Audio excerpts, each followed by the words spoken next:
L. Ron Howard wanted to start a cult. L. Ron Hubbard. That's 100% L. Ron Howard. It's 100% L. Ron Hubbard. It's 100% L. Ron Howard. 100%. What you gotta do is break him down. You gotta L. Ron Howard him. That's not a thing. So much about Scientology except the guy's name. That's the easiest part of it. What was it? Would he invent Scientology like after he directed Backdraft in Apollo 13? No, that was Ron Howard. I'm talking about L. Ron Howard. Oh my God. Guys, can we please stop? Hey everyone, how you doing? Hey, happy Wednesday night. I'm actually, this is my second talk with Mitch Brisker, who is a person I have known for a long, long time and also respected for a long, long time. And I want to bring him on here. We're going to have a discussion about all things Sea Organization. He, in my mind, has one of the most unique points of view into the cult that is Scientology, because he was a working professional for almost 25 years, working hand in hand with Sea Org members, and also has a very long track with David Miscavige himself. So without further ado, here is Mitch. Hey, thanks for that, Sterling. Yeah, it was almost 30 years, but I want to thank you for keeping me off for the first 5 seconds, because I was doubled over on the floor laughing from your intro. So it's not fair. You know, I saw that intro like I think 7 years ago, and I've just always loved it. And I've told the story to several people about how funny it was, but I could never find the clip. And now that I found it, I'm glad it can be used for other things. Yeah, it's not fair. It's like it puts you at a really unfair advantage. You know, I was listening to Mark. Mark did a live, I think, with Andrew Gold, Mark and Claire, and he said something that kind of resonated with me, which I did appreciate. It's, you know, when you're in a cult for so long, in ridiculous scenarios, sometimes you have your stories, your horrific stories, your beatings, the stuff that's just, you know, brings you down a little bit, but you just also have to laugh at some things because they were so ridiculous, especially when you are now far removed from them. You look back at them and you go, that was just insane. Like, oh, why did I do that? Or why did I listen? And I think it's important on our channels to have part of that in there. Absolutely. Right. So right. That's why the opening clip, because some of it you just got to laugh about. Some of it's very hard. Everyone has their different emotions. You get me talking about my dad, I'm going to cry a little bit. But everyone has fascinating stories. And I've always been super fascinated by yours. And in case people have forgotten already, you and I have this interesting sort of, besides working together for a long time, I was the one that saw you on the beach that day in Malibu. Yeah, that's right. I had, I've been reluctant to tell that story, but you're the person that I really need to tell it with. Yeah, towards the end of my career at Gold, I became very distraught to the point where I would do anything to get out of there. And what I ended up doing was hurting myself pretty severely. And so then what happened as a result of that is that they had to get me out of there, because you're not allowed to be on that base. You're considered a security risk if you've done anything to hurt yourself. And so essentially I was whisked away by an auditor and a security guard and somebody from the medical office. And, you know, they took me to a doctor. I got all patched up. And then what started then was a couple of month-long sort of I hate to call it a vacation, but it was I'll think of an appropriate word, but I was literally, they needed to get me away from the base. They didn't want Miscavige to find out about this. They didn't want anybody to find out about it. So they started renting very expensive homes on the beach. So I was in one place for a few weeks on the beach in Zuma, near where Sterling works. I have, you know, it would have taken 5 minutes of you saying, Sterling, remember Sterling, for me to actually remember. Of course, once I became fully acquainted, I could never forget. So I was walking on Pacific Coast Highway in Malibu one day, and I was bandaged from this wound that I'd inflicted on myself. And because I'm just telling you, it's happened to so many people. You end up being that distraught and that wanting to not necessarily not be alive, but not have that life anymore, because that life, they make that life so intolerable. And the next thing I know, this is the crazy part, is I'm up at Gold And I'm back there, whatever. It's a good while later. And I get a text from Mark Headley, right? And the text says, "Hey, Mitch, how are you doing? Are you okay?" Yeah. And he obviously saw me because he knew something. So I'm freaking out. And I happened to mention to somebody who was in the room, who was the commanding officer of Gold at the time. I said, "Hey, I just got a text from Mark Headley." Well, they just went crazy, like, and they wanted to launch this whole investigation into who could have possibly leaked this information, blah blah blah. And so they demanded my phone. They said, "You have to give us your phone because we're going to do a deep dive and use our best forensic tools. We're going to find out how Mark got your number." And I said, "Whoa, put the brakes on here, folks. Mark used to be my shoot chief. You gave him my number. We worked together." Okay. So that was kind of the end of the investigation. They were like, "Oh, right. Yeah. Marcus had my number. I've had the same number since whatever, since Hitler was a corporal or something like that. I don't even remember. It was a long time ago." So Sterling had literally driven by, saw me, saw that I had a bandage, and texted Mark and called Mark and said, "Whoa."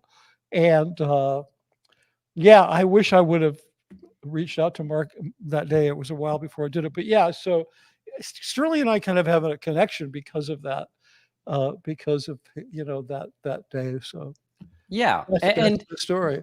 And I actually wish I had stopped. I actually really do wish I had stopped to say hi. I probably would have jumped in your car.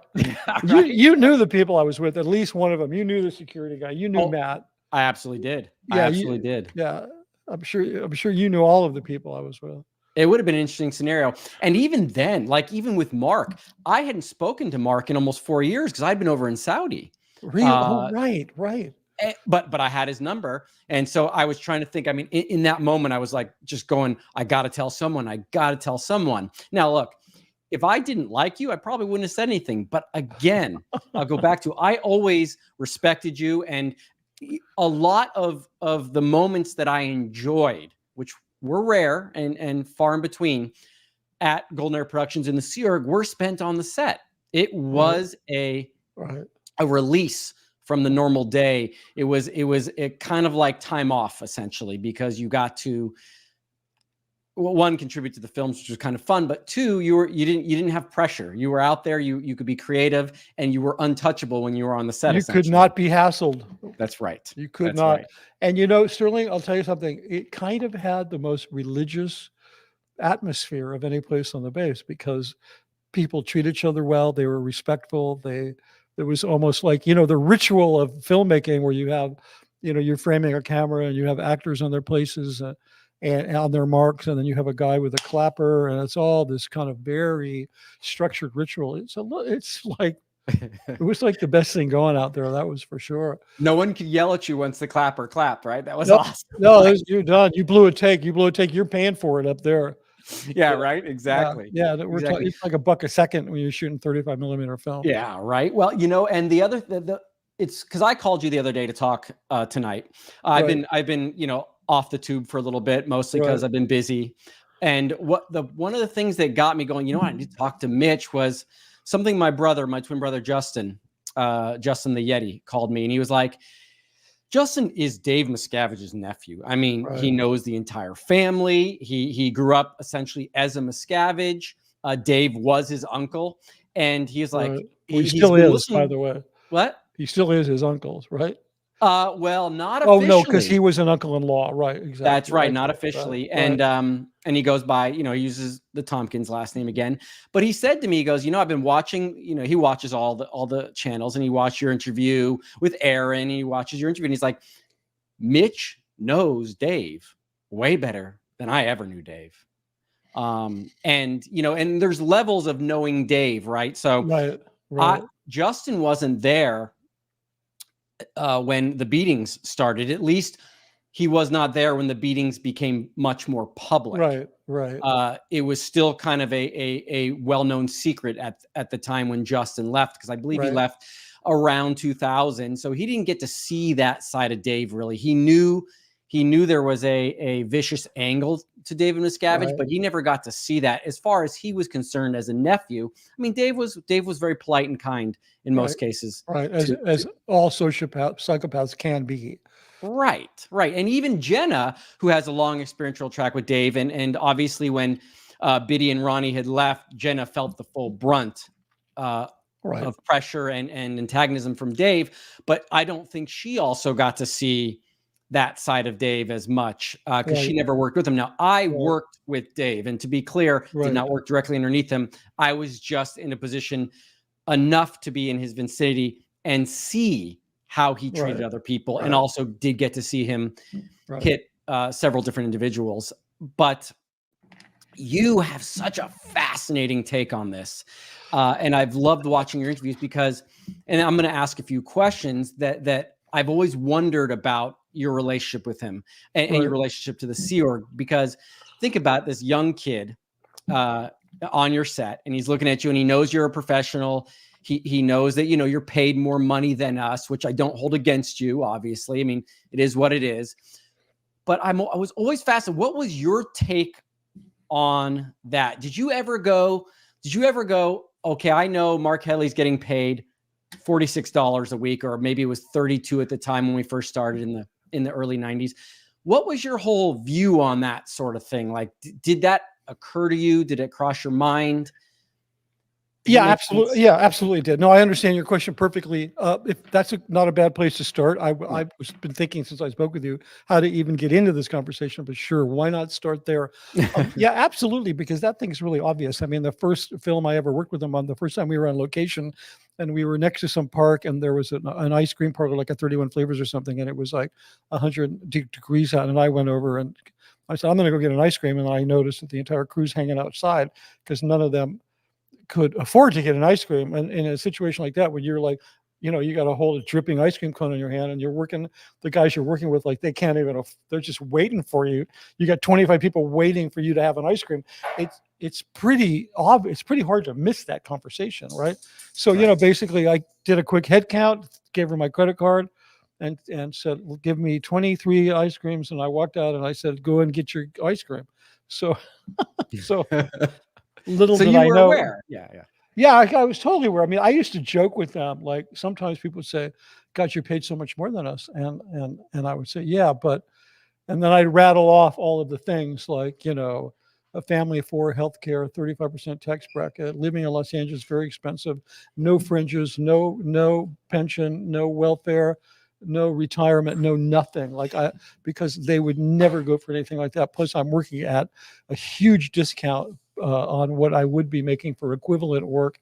And I said, guys, you don't understand. You make 50. I've literally said this 100 times. You make $50 a week. I make X a week. At the end of the week, you get paid on Thursday. Okay. By Friday, I'll bet you still got $20 in your pocket. And I'm broke. I got nothing. Right. Okay. So don't talk, but I'm serious, but nobody ever held it against me. I never had any kind of like a kind of a classist issue about it, probably because, which I found out much later when I went up there, Jackson, who really just told me this like a year ago, there was a really big concern because, there's this kind of caste system in Scientology. You were born into and grew up, so you weren't subjected to it so much because you didn't, grow up, make a decision, become a Scientologist, experience life as a raw, as a humanoid, then a Scientologist, then a staff member, then a Sea Org member. But there's this concern that you're not going to have enough legitimacy to actually lead a team, right? Right. I mean, not that they were ever to do this on their own, because they were not able to do it on their own to produce a film. So Jackson was tasked with making sure that nobody on the crew was like, well, I'm not going to listen to this guy. He's not in the Sea Org. Really? Oh, yeah. Everybody had to call me sir and call me Mr. Brisker. It was very awkward to me because I'm like, I thought they were talking to my father. Right. So, but it was really like somebody reached out to me recently, one of the first crew members I worked with, and she said, do you know, we were told by Jackson that not to fraternize, nothing personal, don't get into anything personal, follow his instructions, blah, blah, blah. And if they even looked cross-eyed, they would just be ripped off the set. Now, that changed after the first film was done because everybody sort of started chilling out. And they were like, things had been so rough for them in the face of not being able to produce films, that when I was able to get some stuff done, they were like, dude, we don't care what you're paid. Life is so much better now than when we were being locked up literally in the dining room, in the galley, and being made to like scrub grease out of the fryer. Right. So that was kind of the scenario. And, you know, there were people that I became friends with. Now looking back, I'm reluctant to call them friends, even though because you can't, a friend is somebody that you can really rely, like you can tell them your deepest, darkest secrets, right? And trust them. Right. You can confide in them. You can't confide on Scientologists, especially serial members. You don't confide in one another. Right. No, you do not. You do not at all. You do not.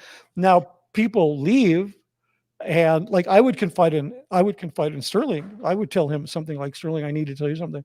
And I could 100% trust his confidence, 100%. So like, we're like friends, and I haven't physically seen him in like 20 years or something. Exactly. So yeah, it's like, so you find out from these people that you went through this with, and that you now know, you've connected with, that you have more relevant friendships with them in this moment of time than you ever did. That's but yeah, so I think I answered your question about. You did, and you know what? It made me think about that, because at least in my case, if you had told me you had rent and that rent was high in LA, or car insurance, or any of these things, it would have gone right over my head. It's like, what's that? I had zero reality with that whatsoever. So I'm wondering if the people you had mentioned that to, or you spoke to about it, just kind of went, okay, because they didn't know, or maybe they did know a little bit. Maybe some of them had a little life experience. I think I've mentioned, I learned, no joke, how I learned about the, I hate to use the word WOG world, or the real world, right, as I was leaving, was my twin brother lending me copies of the Friends DVDs from season 1 to I think 8. And that was how that was my set. When I went out in the real world, that was what I knew was going to happen. Your indoctrination? No joke. And you know, it was good. It kind of kept me upbeat, because it's obviously a very upbeat well, Sterling, TV show. I could think of many worse ways to be indoctrinated than Friends. Like many. Yeah, it could have been. I'm trying to think of a show that would have been horrible, like a terrible, tasteless show. But thank God you didn't watch. No. I mean, at least it was a really good, funny show. Right? Yeah, it gave a little bit. You know, I was naive, still very, very naive, but it did give me a little bit of taste, at least, of, you know, what it could be. And of course, the first time I made, I think, a Ascent, I flew out to New York right away to see my aunt Barbara's sister. It was a lovely, lovely lady. Right. And of course, I walked all around New York, everywhere where I tried to find the Friends building and all that kind of stuff. Oh, that must have been an absolute glorious moment. Oh, I can only imagine growing up in the Sea Org, knowing who you are, getting out of there, and then you just walk. I mean, that must have been the most wide-eyed, wonderful experience. I can't. Yeah. I mean, I honestly, I got lucky, and the person that I was staying with when I first left lived in Orange County next to 4 softball fields. So I think I played for the first like 4 months after I left. I think I played softball 5 nights a week. I would just go to work and then just head home, eat a snack, and then just go play in whatever league I could. You could like just pick up. There's like pickup games at the park. At first, it was pickup games, and then I got signed on to several teams. You know, and signed on means that, you know, you made friends with the group, and then they were like, "Come play with us in whatever leagues they were." Yeah, you know, Sterling, it's funny you said that you were lucky because you lived with a person in Orange County that lived right next to, and I was sure you were going to say Disneyland. But no, priorities. I didn't have my Sterling priorities. No, my happiest place on earth is a diamond, a baseball diamond. Baseball diamond. Yeah, for sure. Not Disneyland. Not at all. Yeah, except for the baseball diamond of gold. It's not the happiest place on earth. No, right? Not at all. Not at all. So you did answer that question very well, and I appreciate that. No problem. So I wanted to get into too. So I mean, that's pretty cut and clear about the pay. And I'm actually glad you didn't get a hard time about that. Whenever I looked at you, I knew you had a nice car. I think you had a BMW when I was there. Pretty much. Yeah. And it never even crossed my mind. Now, and here's why. I knew that you were a paid professional. I knew that you were contributing to the group and you were making a difference there. But I was somehow, and they made. I just have to stop you. Yeah, And say they made a boatload of money off the work that I did. yes, I mean, they made like, no doubt. yeah. No doubt. But then I go, and here just brings us right back to Dave Miscavige. I saw him having all these things, not a BMW, of course. And I think I've told that story because he's such a hypocrite. He actually would give people shit for having BMWs in the 90s, late 90s, early 2000s, because he hated Germany. Yeah, except, well, now he drives a BMW, but remember the first one, he decided to buy a camera because I was renting, they had to rent cameras so much because I was constantly getting stuff done. He was like, whoa, Nelly, we better buy a camera. He bought an Aeroflex, like he for $350,000. I saw the check. So, and that was in 1990, maybe 93, 94. I mean, you can check the date. The first film, the first camera, the first major film that camera was used on was Bram Stoker's Dracula, the Francis Ford Coppola film. That would be the circa of the camera. Still one of the best 35 millimeter cameras ever made. But he sent, remember Kim Freeze? Remember Kim? Yes, I do. Okay, she was an assistant camera person. She was like a clapper girl, right? Yep. And he sent her to Burbank to Aeroflex with a check for $350,000 because they don't do leases or anything like that. The Universal had put down a down payment, a lease, like they had claimed 20 of those cameras. Kim showed up with a check and said, "I'll buy one cash."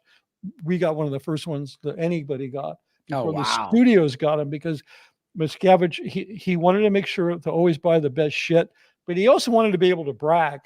Yeah. Like, oh yeah, we got this one before Paramount or whatever. He just like he said, if you could put in the submission for approval to spend $350,000, if you could add in there, and sir, you'll be able to brag about it.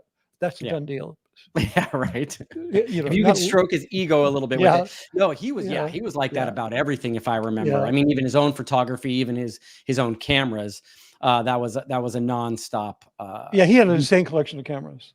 Yeah, I remember I chipped in $5 to him every year I was there. So. Well, I was just going to mention the gift culture at Gold, which was Karen De La Carriere asked me if I would do a show with her on the gift culture, because the gift culture is insane. Every year Miscavige's birthday and Christmas, the entire crew, all the crew would get like a wish list, and then people would be regged, meaning worked over to chip in a little bit of their pay. Absolutely. So by the time you're done with 6, 7, 8, however many hundred people there, and they're all chipping in $5, it's a lot of money. I would get a separate one, a different one. So, I got off lucky. I'd get to buy them like a $700 shirt or something stupid like that. So did you buy him that sweater for We Stand Tall? Because I want to know who. No, yes, I did, but I did that on purpose. You did a great job. I wish. Have you seen the SNL skit for We Stand? Yeah, I called that the bad sweater video. I mean, I've always called it, because I can never remember it was We Stand Tall. So to me, it was the bad sweater. No, that was done by the former director Joe Kinane. That was that was the last thing they did before I came up. That was the height of their career. And then after that, they were all locked in the galley in the dining room. They were all locked in there, not allowed to go near their equipment. And there was a film. There was the first version of a film called Start, Change, Stop, one of the technical training films. The first one that I did. The sets for that film had been in the little studio for 9 months, just like, somebody. Yeah, somebody went in there and dusted once a week, and that was like it. It's unheard of that the sets for any film would sit there for 9 months. You're supposed to shoot and get it the hell out of there. So, but that's the name of the game. It's why we have the word hot set at Gold in Hollywood or wherever else, because it's like, don't touch this set, because we filmed on it, but we're not done with it yet. So, or else if you didn't put that sign on it, people would come in and destroy it. Because, you got to make room. But that thing had been sitting there for 9 months. Was crazy. I should have figured that something was wrong when I found out that thing had been in there for 9 months. Well, let me ask, because everyone's got their thing. So about what the thing that pushed him away, or that started the them on the road to understanding that there's something wrong here. Yeah. I'm glad Do you you brought that up. remember yours? Oh yeah, And sure. Yeah. about when it was? I'd love to hear about that. Yeah, I remember all like 478, 900. Let's start with the first one. Well, the first one was, I don't think people understand to the degree to which we compartmentalize. I'm sure, I know this is true for you, and I'm sure it's true for me, probably more so true for me because I had a better comparison to the way things should be, right? Right. Like, although I was not unlike you. If I had gone to the ranch when I was, how old were you when you went to the ranch? I think I was 12 or 13. I would have been full-time exploring the trails and doing all that kind of stuff. It's like, it's I grew up in Laurel Canyon, and it's like, I was just always up in the hills, and there were rattlesnakes and tarantulas and all kinds of nasty stuff. But like, there was cliffs to climb on. You're lucky you didn't die. That's Right. just like boyhood, right? So that wasn't the worst thing in the world. But we compartmentalize, so you see something and you're not okay with it. It doesn't agree with another thing that you are okay with. And the two things are there. You have to experience them at once. Like, this is happening and this is happening. I love this person, but they're beating me up. So you tend to put these things in boxes, and then you tend to put a lot of pressure on one of them to make sure everything stays in the box. I believe that's the definition of cognitive dissonance. So I started to see things very early on.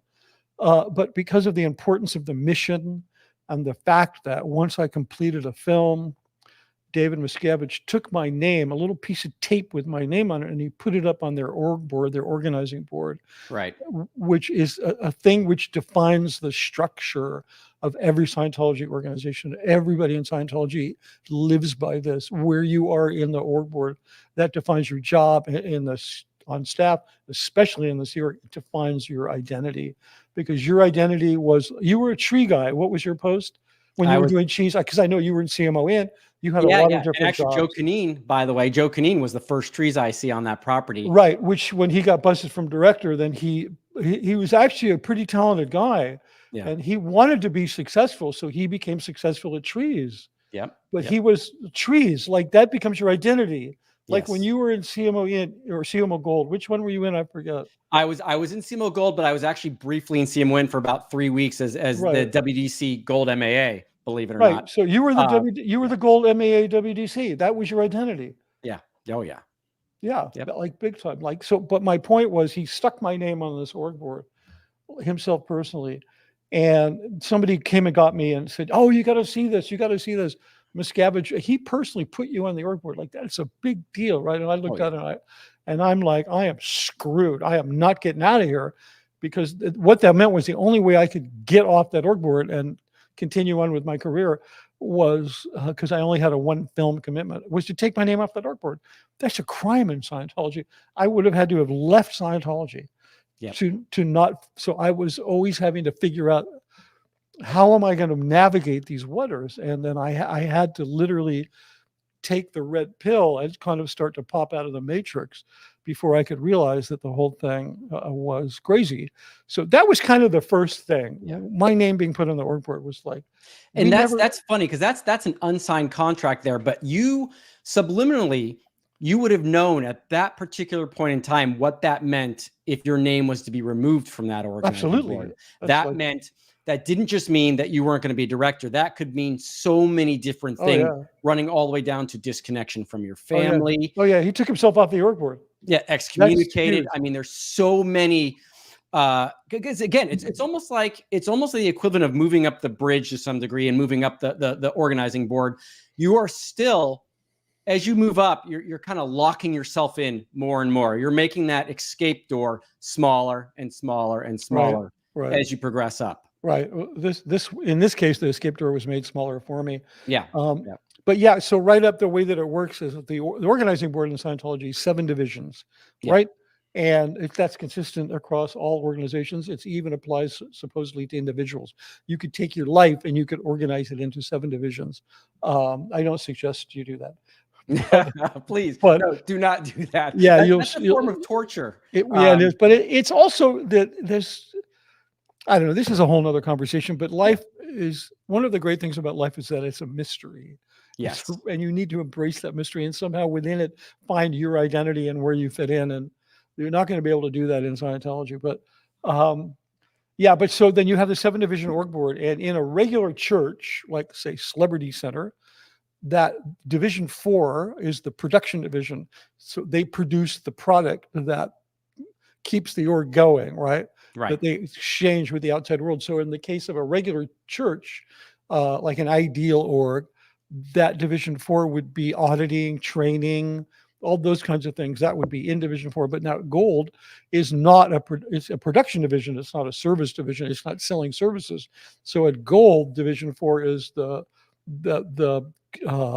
different, it's broken into cine, we film, audio, right? This is division 4, right? You were an HCO guy. You know this better than me. Yeah. Yeah. But this is almost ancient scripture to me. Like I do know it, but I wouldn't even try. Like that's all I always find amazing about Aaron and Mark Headley is their memories of the specific types of organizing boards for. Well, you know why? Well, I say they're why, but it's actually you fit in that category too. There's certain people that they didn't actually do a lot of Scientology, and they're so lucky. Yeah. Like the 3 guys you just mentioned, yourself and Aaron and Mike, and I'm sorry, and Mark. Yeah. The fact that they were workers and worked really hard and did really good work, and kind of thought Scientology was bullshit when they were doing it, and they were less. I mean, I don't want to speak for you, but they, in my observation, they're less traumatized. Yeah, you know, and I agree with you. I think that makes the releasing, the letting go of that particular part of it much easier. It did not take me long. Like when I left, I'm never doing Scientology again, and I'm just not interested. And there's a very clean break when it comes to that particular point. And I do agree with you. I think there's several different types of Sea Org members, and one particular group would be the people that just wanted to do a good job at whatever they were doing. They did not really care about how that went all the way down and how that affected everyone. It was this minutia in front of them. I need to do this particular thing well and just do it. That's it. I just want to have my statistics up, and I want to be competent in what I'm doing. And some of those things were pretty spectacular in a real world level. Like Joe, we were talking about Joe Kinnean, who was busted at a cine. He ended up as the dumpster IC. Miscavige created a job, a post for him. Dumpster IC made him a little name tag. And then he was able to, he worked his way into doing trees. Nobody was taking care of the trees at Gold. And apparently they had somebody come in and do, what do you call it? Like an appraisal on the property. And they said, whoever is taking care of the trees has added, like, do you know what the number was? Something like 20 This was Wendell Reynolds told me that when he was the estates at Gold. And ironically, it was after Dave Miscavige had gone down to LA on one of his little fun trips with Tom Cruise, I'm guessing, and had seen some magnolia trees somewhere in Beverly Hills. Now, magnolia trees, I'm going to bore the hell out of everyone, so this is going to be fun. Magnolia trees structurally are gorgeous trees. They got really thick leaves. When you prune them, they look very structured and formatted. Now, at Golden Era Productions, we had a vast array of native Californian trees, willows, oaks, mesquite. We had eucalyptus, which is an invasive one. Now, you can prune eucalyptus to look okay, but it's never going to look like a magnolia. Never, not in a million years. Anyways, Dave, at one point, just decided to make the comment and say that, the trees here looks like Edward Scissorhands went out of control on the trees at the Golden Era Productions base. Now, I'd never seen Edward Scissorhands, so I didn't know what he was talking about necessarily. I'd actually go ask someone what that meant, but he was basically shitting on the trees department at that point. And Wendell, being Wendell did not like Dave. He never said anything to me directly, but he just had that tone about him that was like, Dave's a little bit of an asshole. He's an idiot. Anyway, so Wendell then told me the story about the $12 million appraisal after that, which made me feel a whole lot better. Which is one thing I love about Wendell. Yeah, but that's an example of the Sea Org members wanting to do a good job. And doing such a good job that they increased the value of the property by $12 million. And what would be the purpose of saying, so there's back to Dave Miscavige again. Why would you say that? What purpose was that to make things better? Was that to lift someone up? Was that to maybe say, hey, can we look at the way we're pruning our trees? Maybe we could do different. Or how about, hey, why don't next time we landscape something? Why don't we use some magnolias? No.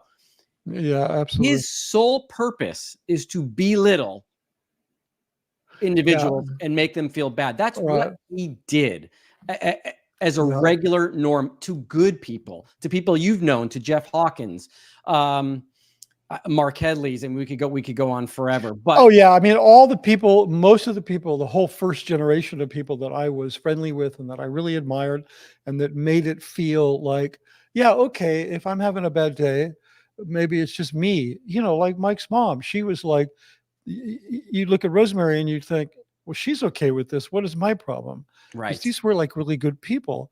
So, and they're gone. They're all gone. So.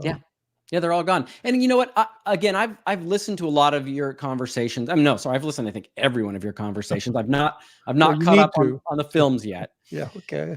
And what I appreciate about a lot of the things you talk about is, well, one, it's clear to me, and this is my opinion, that you're still working through this stuff. I think a little bit. You're still coming to grips, and even the way you talk about it. And I'm not saying that I'm not either. Like, I still deal with a lot of stuff. It's just not as apparent as people may think, just because I'm a little more closed off. And people never believe me when I say I'm closed off, but sometimes I actually am closed off. I'm very picky about who I let into my life and who I speak to. I have a very select group of people I talk to, and that is partly because of my experience there. And as things you've mentioned, where you didn't really have friends there, you couldn't confide in people because you were worried that something would be said, or it would get out, or you would get in trouble. Now I see, or they'd get in trouble because they didn't do enough about what I said. Yeah. Or they didn't stop you, or you said something. And I got removed from CMO Gold for apparently black PRing Dave Miscavige. And by black PRing, I just asked openly, the question, why couldn't I be at the 1993 World Series if he was? Right. Because that's what I was a little annoyed about that, why couldn't I be there? I love baseball arguably more than that guy. I didn't understand if I didn't do my job, why I couldn't be there. And there's a whole story to that. But what I want to say to you, though, what I just want to make clear to you is I do see that you're working those things out. I also know you as a person and your character. And that's why when I saw you interview with Aaron and I asked Aaron for your number, I chose to reach out to you because I've never doubted your character and who you are. Well, I appreciate that. All of us get on here. We all say things. Some things may not sound right. Some things may be a mistake to say them. Some things may offend other people. But I know Mitch Brisker. I know you. And I also think that besides you being a good person, and that's a for sure fact to me, and I appreciate you as a friend, I think you lend such a valuable thing to this whole network. And if you're not already, if anyone that's watching this tonight, and I know we're doing it late at night, and I hope this hits Europe and all of the people that watch SPTV over in Europe, you need to watch Mitch's stuff because it is. We're actually doing it for them. I thought, Sterling. I thought we were doing it for our friends in Europe. I think we are, yeah, but it's got to be completely upfront and honest. It's also, I get off work late. I work really hard. And I thought, hey, this would be a good night to do it. So I'm missing a baseball game tonight. The Phillies are playing right now, and there's nothing more I enjoy than watching baseball game and having a drink. So I'm skipping that because I really want to talk to you. I really appreciate that. So Europe, yes, we're doing it for you too. So if you noticed, I changed the subject because I couldn't take the compliments anymore. Oh, I totally deflected. But Sterling, thank you so much. It's very sweet for you to say that. I really appreciate it. I think this is an incredible community. It's very cohesive, very inclusive. I mean, Apostate Alex worked himself half to death and needed a 32-hour break. So he fell asleep and missed a stream. And this community sent the cops to his house to do a welfare check halfway across the world. Yeah. So this is like, and he's like, I talked to him and he said, I should let him tell his own story. But he said, yeah, I woke up, the cops were there. I thought Osa was fair gaming me. So, oh my God, can you imagine that feeling? Yeah. Wow. And he was just like, no, I was just asleep. He had his phone up.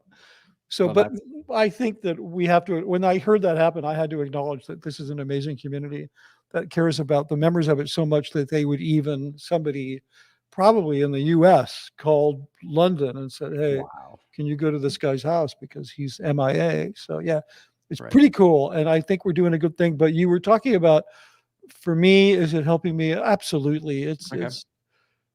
It's been huge. I mean, there's a couple of things that sort of got me through this. I really collapsed. I thought I wrote this, and I have a book coming out soon, and I wrote at the I shouldn't say it at the end of the book. I can't say it now because it's just a spoiler. But I discuss the illusion of thinking once you make the decision to leave Scientology. For me, as deep as I was in it, and the time and the experiences, you take on this kind of very magical thinking. You have to buy that con for so long. Yeah. And that magical thinking leads you into believing all you have to do is make the decision and you can leave. It's not true. Right. That's where it starts. That's not the end of it. That's the beginning of it. And it's not easy. I went through a complete physical and mental collapse that I am only just barely recovering from. And if it wasn't for video games, writing a book, and the friends I made on YouTube, I wouldn't have made it. Like I'm telling you, I wouldn't even be here talking to you. Wow. Wow. No, really. And, sorry, I do go long in my compliments, by the way. That is my character. Like I said, I try to look at everything, but I'm also terrible at taking compliments. So I understand. No, like, I try to be more like, Mark Twain, to quote Mark Twain. Yeah. He said he had a really hard time with, I hope it was Mark Twain. Somebody will correct me. He had a really hard time with compliments because they were never enough. So that's a good one. Yeah. That's a good one. Well, so just, if it's okay with you, I wanted to go for about 15 more minutes. We'll talk about a few things. We're going to do this again for sure. Oh yeah. Because I want to get in some other deep stuff, but until my dog goes out of control and starts barking. Cool. Well, I wanted to ask you, so you have, you talk about the video games, you talk about your book, which I cannot wait to read. And, I wish I was a writer. I'm not. My little sister Jenna is. She wrote a fantastic book, which describes being a child. I'm going to just stop you right there. Okay. Yeah. being a writer is not a make break of telling your story. Right. I'll tell you something that I learned, which is a very valuable lesson. Being a storyteller is more important than being a writer. And if you can tell a story, and if you have a story to tell, you'll figure out how to write it. Interesting. A writer doesn't qualify you to tell your story. You qualify yourself to tell your story. And I'm telling you, if you can see that story, you can write it. And if you can't, there'll be people that'll come out and help you. And it's not hard to do. It takes a lot of work. I started in February. I wrote 96,000 words since then. And that's like, people were telling me, wow, that's like blazingly fast. But I wanted to do it while I was like hemorrhaging. Everybody else, and this is not a criticism, I've read every book by every former Scientologist, and some of them are really good. Some of them are just great books. None of them are bad. And they're all worth reading, and they're all incredibly unique because they're reflections of the unique character of the individual. So you can't, you could never say, oh yeah, I read a book from a former Scientologist. It just, but the thing is, they all wrote them 10 years later, which was fine, because that filter of time, the being able to reflect, the being able to look back, having processed it, is incredibly important. But I want to do that too in 10 years from now. But I also wanted to do it while I was not even sure where the ground was. I wanted to try to put something down into an authentic, what I hope people would embrace as an authentic human experience. So, you're selling yourself short if you're saying, I'm not going to write a book because I'm not a writer. You know how many people that aren't writers write books, Sterling? I'm sure. But honestly, that's the one reason why I'll always appreciate Aaron for luring me into this, because I find this format, talking, catching up, telling stories live, I find it so much more. It's enjoyable. Let's put it that way. And I still have anxiety every time when I get on there. Of course. Am I going to have enough to say? am I going to have something to talk about? But what I found is that this community's got such a great cast of people with different angles and views on stuff that it's almost endless. And people keep telling me you can talk about the same story over and over again. And I'm talking to you about something today, and you're talking to me about something, and there may be new people watching it from a different angle or a different location. And that is what is kind of amazing about this format, because it just continues to grow. YouTube will throw it out whatever way they want to. And again, 2 new people see it, and then you go on another interview. Right.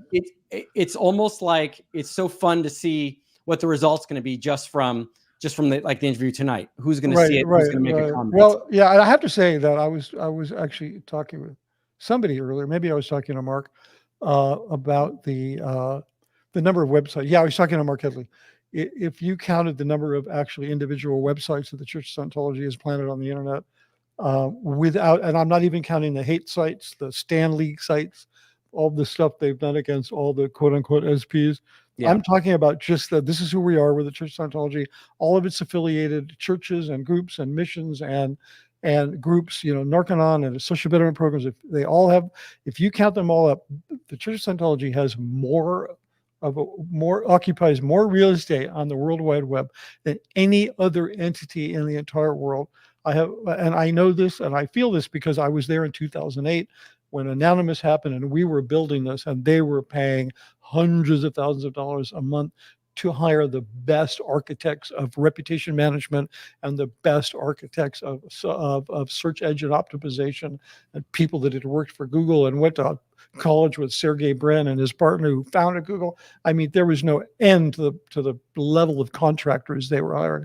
While at the same time, they were spending millions and millions of dollars developing these websites and having some very highly trained and skilled slave labor in the Sea Org do a lot of the work. And yet you have all of us doing this. I know what Sterling told me what equipment he has. I don't know what he pays for internet.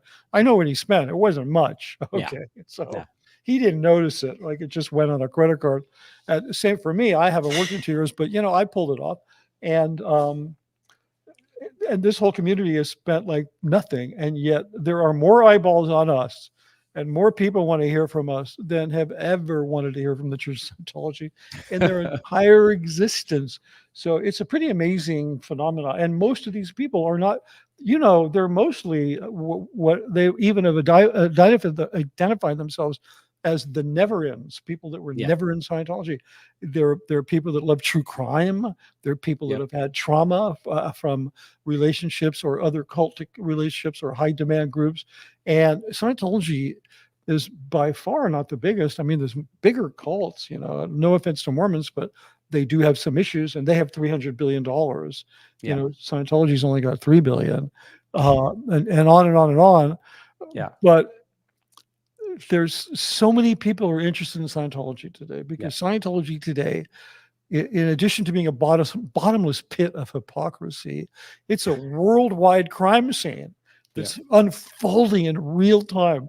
And so many of the victims and witnesses, because everybody in this quote unquote SPD TV community, we're all victims and or witnesses to an international crime that's happening in real time. And that's fascinating to people. The Church of Scientology, they cannot compete with that. They cannot say, no, but we're good enough and make it interesting. Or they, believe me, they would. I used to get paid to try to help them do that. And I just got frustrated and left. So, well, it is like, it's actually a live action documentary of the fall of Scientology. Yeah. Weekly, like there's stories about old stuff. There's history. Yeah. I mean, there's so much good stuff right now, and so much good reporting and fascinating stories. I agree. It's like a really good crime drama unfolding live. Real time. It's a crime scene. Yellow tape everywhere. Do not cross. Okay. It's just like that's exactly what it is. And Miscavige has just not a clue. And everybody who's in, they think we're crazy. Yeah. They think we're wildly insane. Yeah. And it's, because until you take that red pill, you're. Yeah. And you see a lot of the comments that were, and I've noticed them in different interviews where there'll be people commenting on, they're interested. They're like, well, some of you guys are kind of well-spoken and you present yourself well. And it's funny because when you get on here, and I'm sure Mike Brown will say this too, you feel like you're not doing that. You feel like you're sitting talking you're looking straight into a camera. You feel like you're stuttering or you're repeating words too much. But these people out there that are watching this are kind of lifting you up and letting you know that, hey, you're doing good. And they even throw in the random, piece of advice and, why don't you try this? Or, I mean, one person wrote a couple weeks back saying, you know what, you really don't need to have all your ducks in a row perfectly. Just get on there and start talking. Yeah, it's a very inclusive, very supportive community. It's one thing I wanted to bring up, and if I don't, I'm going to regret it and then I'll be texting you about it all night and saying, "Hey, what's that?" No, it was just I don't know when it was. Sometime within the last year, maybe like a year ago. I never worked with Amy Scobie. It's just because our jobs were such but I knew her pretty well. And I had a lot of conversations with her. We interfaced in a couple of things, but not very much because, she was WDCCC and she had these kind of jobs that didn't interface with my jobs at all, but I really knew her and I always liked her and thought she was really really just a nice, fun person, which means I wasn't behind the curtain on her stuff because it got pretty bad. But I wrote her just to say hi. Like I sent her a message, I sent her a text just to say hi and, chat. And she asked me a question, blew my mind because nobody ever asked me. She said, "Hey, I just have to ask you, Mitch, what did you think of us?" Oh, okay. Like, what did you think of us? And I never had that viewpoint that I was such an outside person that I would have the view that I would be able to answer that question. I never thought about it because we were all Scientologists. You know what I'm saying? So, and we were kind of all on the same team, but I really had to think about it because, I did think a lot of different things. One of the things I thought was, for the longest time, I really respected Sea Org members. And I think you kind of expect it to as a public Scientologist because that's the cast, right? Right. You have public Scientologists, you have Sea Org members, you have top executives, you have celebrities, super celebrities, donors, high donors, super donors, super donors, Tom Cruise, and then Dave. And that's like the caste system, right? But I always had this reverence for the Sea Org because for me to sign a $1 billion contract, to live that austere lifestyle, I mean, what do they refer to it as? Like monastic gold. They get this language from the lawyers, I'm sure, and they refer to it as a monastic retreat, right? Which is just like insane. And a monastic retreat where you're banned from having sex or drinking or having fun, but you can swear and smoke cigarettes as much as you want. It's just not very, I never got the monastic or the retreat, but there was this kind of reverence for me because I was like, fuck, I could never do that. Right. I could never make that kind of sacrifice. I need to get in my expensive German car on Friday night. I need to drive. There he goes. And I need to hug my kids and stay up all night and watch a movie and whatever, do all the things you guys couldn't do. And there were times when I got stuck up there. I think the longest was about 6 weeks. And I was just going out of my freaking mind. Like I couldn't take it, that kind of schedule. I mean, I had a unique perspective in terms of my position of observation. Right. But I never thought for a minute that I was in that lifestyle. And Amy really reminded me how much respect I had for the people like her and Mike Rinder and you. And even you were like trying to take the world over as a Sea Org member, but just this kind of level of a esprit de corps, this level of wanting to do a really good job. Right. So I never actually really gave Amy an answer. Maybe she'll invite me on and I'll do that. But I answered here, Amy, if you saw it. I had a tremendous respect for you guys. I really did.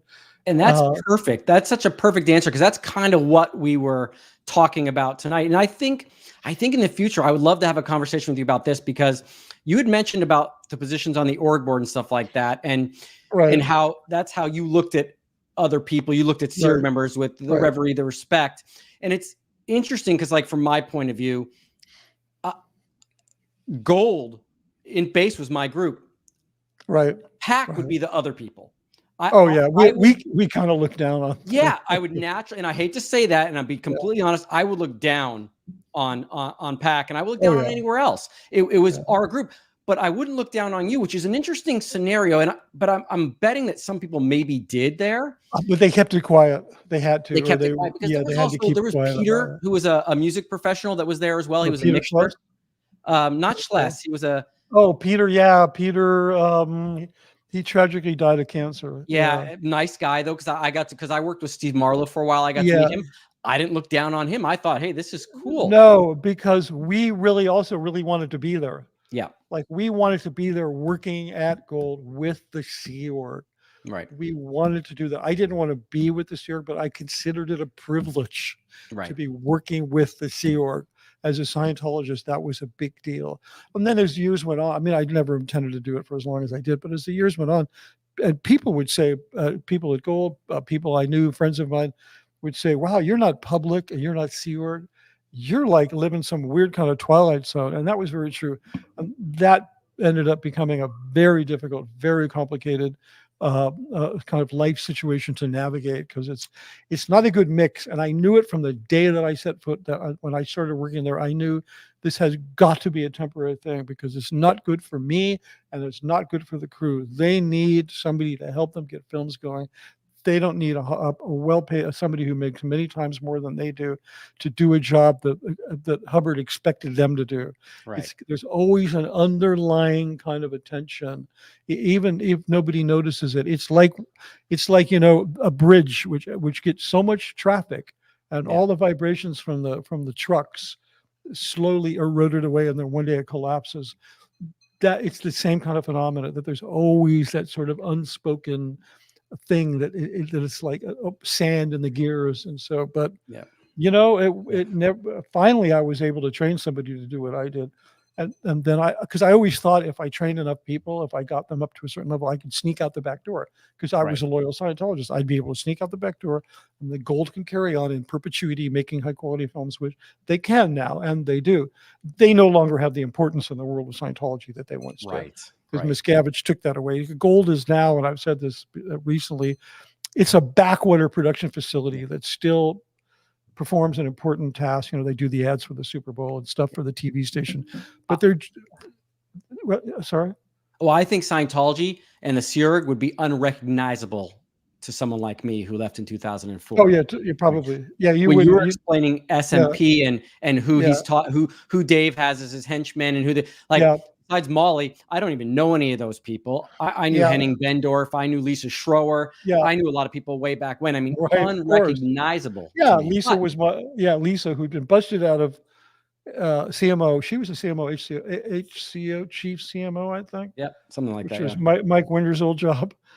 She'd been busted out of there, and then they made her my assistant, and then she used that as a platform to launch yourself into being the commanding officer of Gold. Boy, that was fun. I mean, lucky for me, I had her on my side, but she was just like a pit viper in terms of being not a good person. And then who's the other person you mentioned was, you mentioned Lisa Schroer, and Henning Bendorf. Henning, who at 22 years old, he was the assistant art director. And when his boss, who was my art director, hopped the fence, is the way I always put it when somebody left. I'd say, oh yeah, they hopped the fence. I didn't get along with her at all. I didn't like her art, her way she designed. We fought like cats, we fought tooth and nail over every single thing. So then she left. I was so happy. I grabbed her 22-year-old assistant and I said, dude, you and me have got to finish these films, because I was so dead set on completing my mission to get these tech films done. And so, I took this guy and I got him all kinds of apprenticing. I hooked him up with a guy named Alan Roderick Jones. You can look him up. He was one of the major art directors on Star Wars, and he did like the Death Star interiors and the Space Bar interiors. And I'd worked with him on commercials. Really noted art director, and he lived in Malibu. And I brought him up to design TR5, YTR is the film with Isaac Hayes, and I introduced him to Henning, and I said, listen, I want you to teach this kid how to design films. They set up fax machines, one in the art department and one in his house on the beach in Malibu, and they faxed designs back and forth, and he taught that kid how to design. Really? And then eventually he was elevated from being my art director to Miscavige made him like the lead art director of the whole world of Scientology, right? Yeah. So for a while it was like me and him doing all the art stuff, and Danny Sherman writing those ridiculous speeches, and that was kind of like, that's Henning Bendor's story. It's you know, I interesting tell to you, me I that gotta no tell one's you, spoken about him. Like, he doesn't get mentioned that much, and I don't understand why. Henning, he's an important guy. He's a very important guy. I He mean, he did turned the into basics. he turned into a total asshole. Yeah, He yeah, used that to I be. know. He really used to be a nice guy. Yeah. When he and I did Div 6 together, we Right, designed. We designed. He was my designer on the Industry of Death Museum, on Div 6, and all the tech films. We designed those, and it was the tech films that we designed that then Miscavige hired Gensler Architects, one of the biggest architecture firms in the world, and he says, "Look at our tech films. These guys have figured out what a Church of Scientology is supposed to look like." That's what visually is what got that whole thing going. That's not why he did the ideal org thing, but that's one of the things that spurred it on, because we'd figured out what a Scientology space was supposed to look like, because we had to shoot one and there was no model for a Scientology space. They looked like shit. Right. They were like, walk-ups over a vacuum cleaner supply store or some stupid shit like that. So he and I, we poured through architecture books. I taught him everything I knew. This is way deep. And we designed these films that then became the prototypes for all of these beautiful churches. Well, have you spoken? Well, we'll end right after this one, because we'll do a couple of questions and comments. Have you spoken to Mark about Henning in your film series yet, or no? Not really. I don't know why we haven't, but we will get to that. I think one of the reasons is there was a couple of very key films that some of the films were very fantastical. So they took place in very fantastical locations or sets and so forth. Some of them were like space opera and happened in the future. Some of them had sequences from the past. Some of them were very straight up modern day, took place in a Church of Scientology. And we haven't gotten to those films yet. But we had to scratch our heads and go, so what does a Church of Scientology look like? And we figured it out. And it's like, I can comment on it now that every religious place in the world has very distinct, recognizable imagery. Like, there's a Torah, or there's a Wailing Wall. There's a place that tells you where Mecca is, so you can pray. They're very recognizable things, right? You can go in any synagogue, any Christian, Catholic church, any Muslim church in the world, and it will be different, but it will have these very specific things.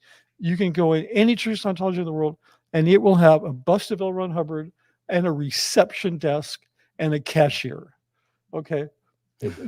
These are the kinds of things that you will find that are these equivalent religious artifacts, because it's not a religion, it's a business, it's a con. It's there to separate people from money. And having spent so much time working out what the interior of a Church of Scientology looked like, I think I can speak with some weight on that subject. But no anyway, kidding. Sorry for getting me going, but no, that's all right. That's right. I'm going to throw up real quickly my little my wait screen. So if you guys want to wait here for 1 second, I'll pull up some questions and some comments, and then we'll wrap this up. Here we go.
Hey, we're back. All right, I got some good ones here. How do you pull that off? I can't do that. Do I what? don't get away with that shit. Oh, Maybe look it. I wasn't gonna fight the dead air thing. I was like, no, I'm sorry, not gonna do that. So I I was like, hey, you No, know it's what? really smart. If I didn't know better, I'd think you used to work for a media powerhouse. I had to put some of these skills to use somewhere. All Yeah, right, let's no, start with, that's a great idea. And who doesn't love Jeopardy music? yeah, right. I had a bunch of Yeah. people say that they might take it down because of Jeopardy music, but They might. I mean, or they might actually just do a revenue sharing thing where they, okay. yeah, because that's happened to me. I put a couple of things up and I got an alert. This is not a hit against your channel, but we're letting Yeah. you know someone's made a copyright claim and you're sharing revenue with them. I'm like, that's okay. Okay. Hey. Yeah, I'll do that. Sharon's caring. All right, here we go. Joni Cummings. Mitch, you're a wordsmith. Oh, Joni, thank you, Joni. She loves to just embarrass me and flatter me. It's good because I've only picked compliments to make you uncomfortable for the last half of this. Yeah, I think wordsmith is one word, isn't it? It might be, but Sorry. don't point that out. Here we go. It's too late. I've already done that. But thank you, Joni. I really worked hard at it.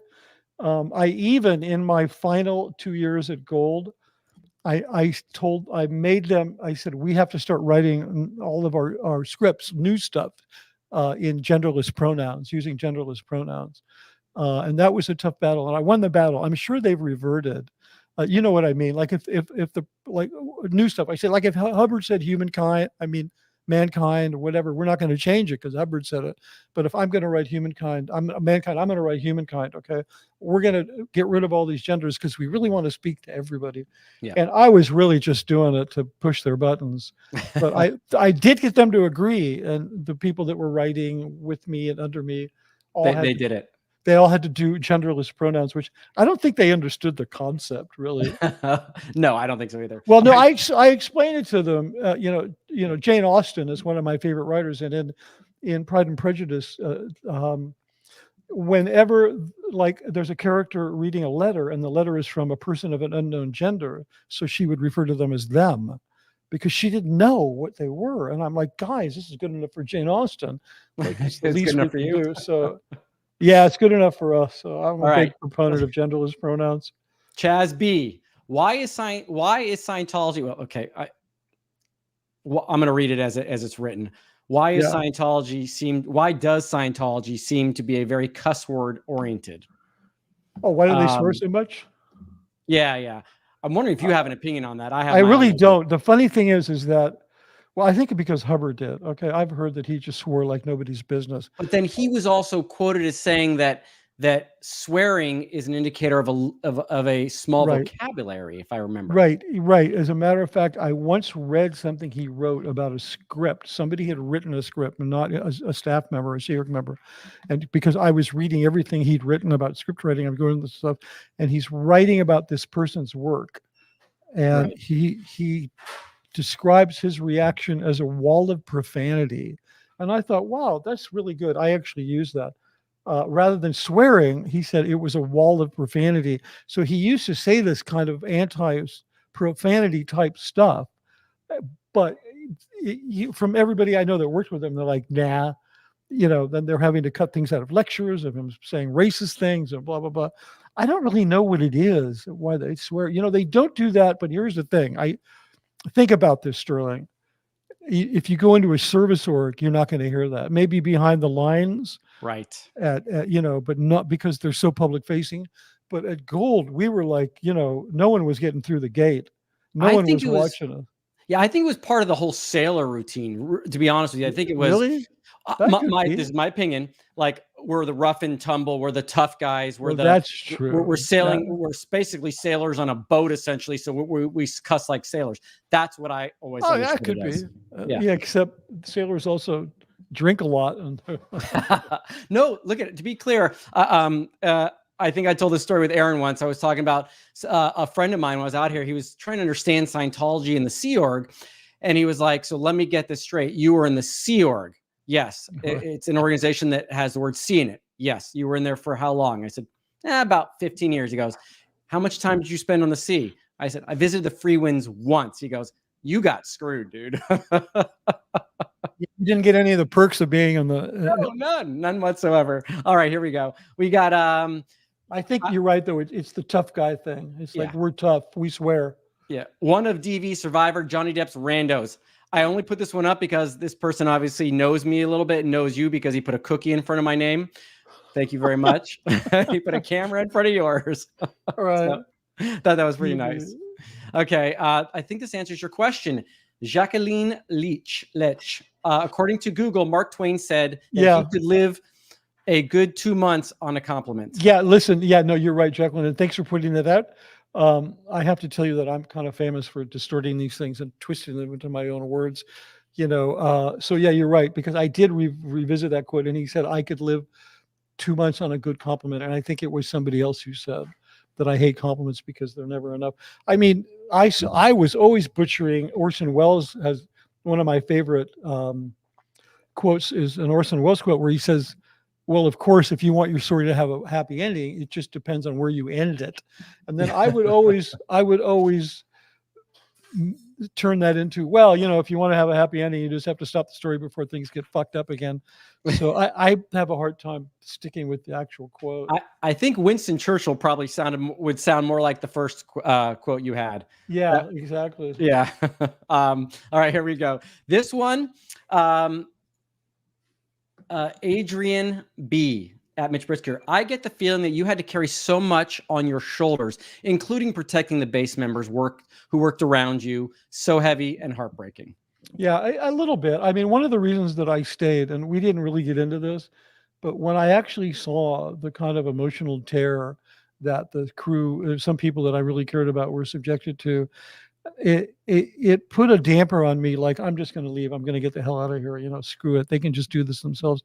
And then I think about these people, and it kind of be like, maybe I can work it out another way. But yeah, it was a pretty big burden. But it's just like, we pick our burdens. It's just like I made the choice to do that. So yeah, and I think again, after listening and talking with you, I kind of want to try to imagine how bad it would have been if you hadn't been there, because even though there were still miserable times, you put this little cover over that area for a time by being competent in what you're doing, and made that area thrive, which it did for a very long time. Yeah, nobody from Cine went into the hole, or I mean, we did. There were some moments where I was subjected to horrific security checks, and the entire crew was made to sleep in tents, on the grass and stuff like that. But for the most part, it was we had some good under those circumstances, we had a lot of positive stuff going on. I agree. All right, ivermectin. Are these Scientology films available online? Oh, ivermectin. I get it. Yeah, ivermectin. Are these Scientology films available online? No, as far as I know. Unfortunately, Mark and I have talked about that we would, if I had Elon Musk's money, I would offer $1 billion to the first person to walk out with all of the technical training films.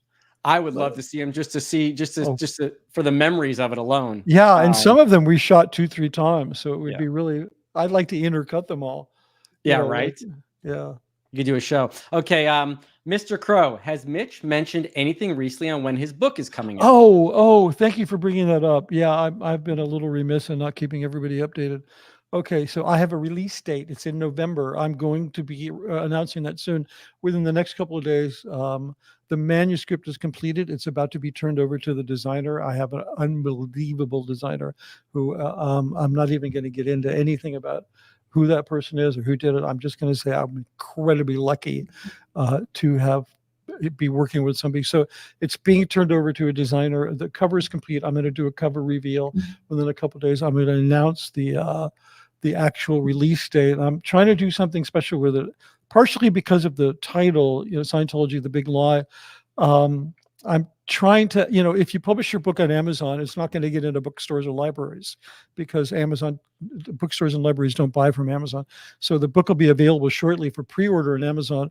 But I'm also going to launch a marketing campaign with the hope of getting it into bookstores sometime before Christmas, because it's not even that I want it sold to people to buy it as much as I want them to walk into a bookstore, because there's a lot of Scientologists that will be shipped Christmas shopping, and they'll go into bookstores because people love to go into bookstores to buy, when you're going to buy a book as a gift, you want to kind of see it and hold it. And there's a lot of Sea Org members that aren't going to be looking around. They're going to stay away from the section that says Scientology, Scientology books, but it's a little different if you can get in a bookstore. So especially if you can promote it into a bookstore.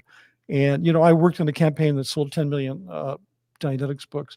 So I'm going to be extending my Indiegogo campaign to raise money for the marketing campaign so that I can get the message Scientology, the big lie, into bookstores. So all of those Scientologist Series members will have to walk by it because, you're not going to run into it accident. You can avoid it on Amazon. So anyway, that's what's happening with it. It's really exciting. In the next few days, I'll be launching the webpage for the book, the release date. It'll be available for pre-order, and there'll be merch totally just related to the book, and that'll be that, and that's that. So amazing. Yeah. So go to my Indiegogo campaign. I don't know. I can't put it up, but no. But I can probably add it in the either comment section. You can put it in the links. You can find it. It's Indiegogo. You can just, if you type in Indiegogo Scientology, the big lie, it'll probably come up on Google, or you can go and buy me a coffee. Or we'll be launching the merch store shortly. Well, all the funds that I can raise for this will be going to a marketing campaign, and I've got good people helping with the marketing campaign. The goal is we want to get an end cap at Barnes & Noble, so when you walk in the store, you just confront it. But I'm going to do what I do for all my favorite books when I go into Barnes & Noble, and hopefully I don't get thrown out for this. I will go find my favorite book at the time, and I will take them and put them on the tables as you walk right in. So that people see them. So I will absolutely go down and do that. And it's a whole level of messaging that's not available on YouTube, on Amazon. So I'm really hopeful to get that going to, because you have to very carefully design ads. You have to, try to connect with me. I'm going to go to the next question. Okay. Sorry about that. No, don't worry about it. Tiny Turtles. I'm still not convinced that Justin is a real person. Mitch, it took me a while. Oh, yeah. I don't, here's the thing. I'm sure I did years ago. He was at the base. You probably did, but you're going to have to join the Aaron Club of I don't really know who he is. I've never seen him. I've never met him. I mean, listen, if he's not real, you really pulled off a great scam. I know, right? Yeah, you really have, Okay, you're going to appreciate this next one, by the way. You really are. Because I think you saw this movie. Neen Polite, Sterling, look for the fight clip from the movie Airplane where Robert Stack is looking to avoid the religious people. One of the guys is like, Scientology, as he falls off the screen. Do you remember that? No. Is that a real thing? Did that really happen? Yes. I was watching the movie as a kid with my dad, and I heard that, and I was like, oh, so excited that was in that movie. It's like, Dad, did you hear Scientology in Airplane? Not knowing that it was a joke. Right, that it was a religious slur. That's really funny. Because I think in the scene he's walking into the airport and there's several different religious groups approaching him, and he's basically throwing them all to the side, and one of them happens to be Scientology. It is a great clip. Wasn't that like the 80s, 70s? When was that? Yeah, it was. I think it was the either late 70s or early 80s that movie. It was a long time ago. I know, right? Just dated myself. Did you ever read William Gibson's Neuromancer? No. It's considered by many to be the greatest science fiction book ever written. No. Yeah, you should read it. William Gibson, he was the only sci-fi writer. He was a real sci-fi writer, not like Hubbard. He's the only science fiction writer to ever win the Hugo, the Nebula, and the Philip K. Dick Award. No other writers won those all three. He wrote a book called Neuromancer. He's the one that invented the term cyberpunk. He's the one who he wrote about the internet in the 80s before it existed. Like he made it up in his head, and then it happened. Like and the word cyberpunk, cyberspace, those are all William Gibson terms. Oh wow! It's called what is it called again? And it's a trilogy. It's called Neuromancer. Neuromancer. Burning Chrome, and Mona Lisa Overdrive. He wrote Johnny Mnemonic. He wrote, but they've never made one of his books into a good film because I guess they don't know how to do it. But in Neuromancer, there's this crazy kid. It's about a bunch of like rebels who are trying to free an AI from cyberspace. This AI is under corporate control, and it's actually like a character, the AI. So this is in the 80s. He was so far ahead of his time. No kidding. Yeah, I wrote about him in my book because there's a parallel between the internet, what happened with Scientology and the internet, and what William Gibson wrote about in the 80s. Like, yeah, and that's I mean, that's fascinating stuff. I mean, I'm sure you're well aware too that in the 50s and 60s, 40s, 50s, and 60s, they used to hire science fiction writers as part of think tanks. oh yeah, absolutely. To come up with new ideas and new concepts for the military. I actually, Mitch, this is one thing since we have never really just sat down and had a conversation. I don't read a lot of fiction. Actually. Yeah, I don't either. I don't either. I'm a huge nonfiction fan. I love history. Yeah, I love listening to psychological. Aaron's conversations with Reese, where they're talking about their knowledge of stuff from Nicole, are driving me insane. Right. I wanted to call him on the phone and answer like every question that he had. Right. And that's not saying I'm super smart. I'm just really good at trivia, and I love history. You read and you pay attention. Yeah. We call that smart. But I know he's playing it up a little bit. But I want to get on there with one of them and do that because it looks like so much fun. Well, yeah, but you're just spoiling their fun because they have this brand of playing dumb, and it's like everybody loves it. So you don't want to spoil it. It is entertaining. All right, I think we got but one last hold on. But my point was about it was I was going to say something relevant to the Rubber Sack film was that in Neuromancer, the kid who's the main protagonist, he has this kind of nutty aunt. His aunt is kind of this nut. And he's describing about how she's gone through all the fad religions. And this book takes place, it's probably supposed to take place in it was written in the 80s. So he's predicting 2040 around there. Oh, wow. Right. Yeah. Okay. And so she's gone through all the crackpot religions. He's kind of making a joke about it. And he says, yeah, now she's on Scientology. But I'm like, oh, and I was telling everybody, you should be happy about this. He's saying Scientology is going to be around in 2040. So there's actually quite a few people in the chat talking about it.